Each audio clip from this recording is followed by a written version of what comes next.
Are you an INFJ? 10 signs you're part of the 1% club. Have you ever felt like you just don't fit in? Like you see the world differently from everyone around you? You understand people on a deeper level, but they rarely understand you. You crave meaningful connections, yet small talk drains your energy. If this sounds familiar, you might be part of an incredibly rare group. Only 1 to 2% of the population shares this personality type. Today, we're diving into the 10 signs that you're an INFJ, the world's rarest personality type. Stick around until the end because sign number 7 might completely blow your mind. Let's get started. Welcome back to the channel. If you're new here, we explore personality types, personal growth, and self-discovery. Today's topic is special because we're talking about the INFJ personality, also known as the advocate, or the counselor. INFJs are known for their deep empathy, strong intuition, and desire to make the world a better place. But being rare comes with its challenges. Many INFJs feel misunderstood or like they're living on a different wavelength from everyone else. So how do you know if you're truly an INFJ? And if these resonate with you, make sure to leave a comment below. We'd love to hear your story. You're deeply empathetic. The first sign is that you feel emotions on a profound level, not just your own, but other people's too. If someone walks into a room upset, you pick up on it immediately, even if they're trying to hide it. You don't just sympathize with people, you actually feel what they're feeling. This deep empathy makes you an excellent listener and friend. People naturally open up to you because they sense you truly care. But here's the downside: absorbing everyone's emotions can be exhausting. You might find yourself feeling drained after social interactions, especially if you've been around negative energy. As an INFJ, you need to learn to protect your emotional energy. Setting boundaries isn't selfish, it's necessary. Remember, you can't pour from an empty cup. Taking time to recharge alone isn't just important, it's essential for your well-being. Small talk feels pointless. Here's something every INFJ can relate to: small talk feels like torture. While others are chatting about the weather or weekend plans, you're sitting there wishing you could skip to the real conversation. You crave depth. You want to know what makes people tick, what they dream about, what keeps them up at night. Surface-level conversations feel shallow and meaningless to you. You'd rather have one deep, meaningful conversation than 10 casual chats. This can make social situations tricky. At parties or networking events, you might feel out of place when everyone's engaging in light banter. Don't worry, this doesn't mean something's wrong with you. Your brain is simply wired to seek substance and meaning in connections. The key is finding your tribe. Seek out people who appreciate deeper conversations. When you find them, those connections will be incredibly fulfilling. Quality over quantity is the INFJ motto when it comes to friendships. You have powerful intuition. INFJs are known for having almost psychic-level intuition. You just know things without knowing how you know them. You get gut feelings about people and situations that turn out to be eerily accurate. Maybe you sensed something was off about a person everyone else trusted, and later you were proven right. Or perhaps you had a feeling about a situation, and it unfolded exactly as you predicted. This isn't magic, it's your brain picking up on subtle patterns and cues that others miss. Your intuition is one of your greatest gifts, but it can also be frustrating. When you try to explain your hunches to others, they might dismiss you because you can't provide logical evidence. "I just have a feeling" doesn't always convince people, even though your feelings are usually spot on. Trust your intuition. Over time, you'll learn to distinguish between anxiety and genuine intuitive hits. The more you honor this gift, the stronger it becomes. Your inner voice is there to guide you, so listen to it. You're a private person. Despite being warm and caring with others, INFJs are incredibly private about their own lives. You'll listen to someone's problems for hours, but when it comes to sharing your own struggles, you hold back. There's a part of you that very few people ever see. You have layers upon layers, and you only reveal your true self to those you deeply trust.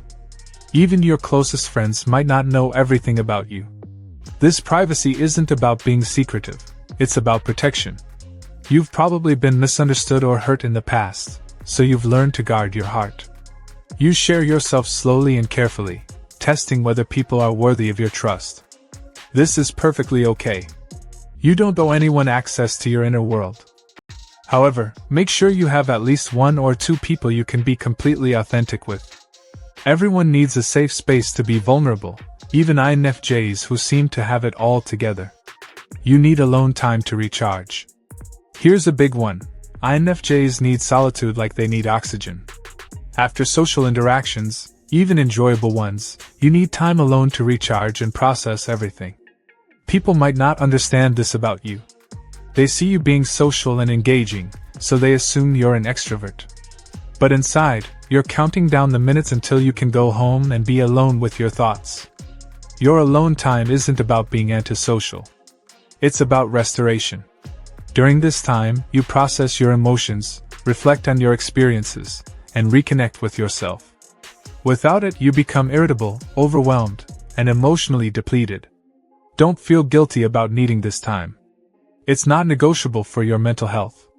Schedule regular alone time into your week, even if it's just an hour here and there. Protect this time fiercely. Your relationships will actually improve when you're properly recharged, because you'll show up as your best self. You're idealistic but realistic. INFJs have this unique combination of being dreamers and doers. You have big visions for how the world could be better, but you're also grounded enough to create practical plans to make change happen. You believe in the potential of humanity. You see the good in people, even when they've made mistakes. You hold on to hope that things can improve, that people can grow, that the world can become more compassionate and just. But you're not naive. You see the world's problems clearly. You understand that change takes time and effort. This combination of idealism and realism makes you a powerful force for positive change. Sometimes this duality can be exhausting. You might feel torn between your dreams and reality. You might get frustrated when others don't share your vision or when progress feels slow. Remember, your idealism is a gift. The world needs people who believe things can be better and are willing to work toward that vision. You experience door slam. Now here's the sign I mentioned earlier that might surprise you, the famous INFJ door slam. This is when you completely cut someone out of your life, and it seems to come out of nowhere to the other person.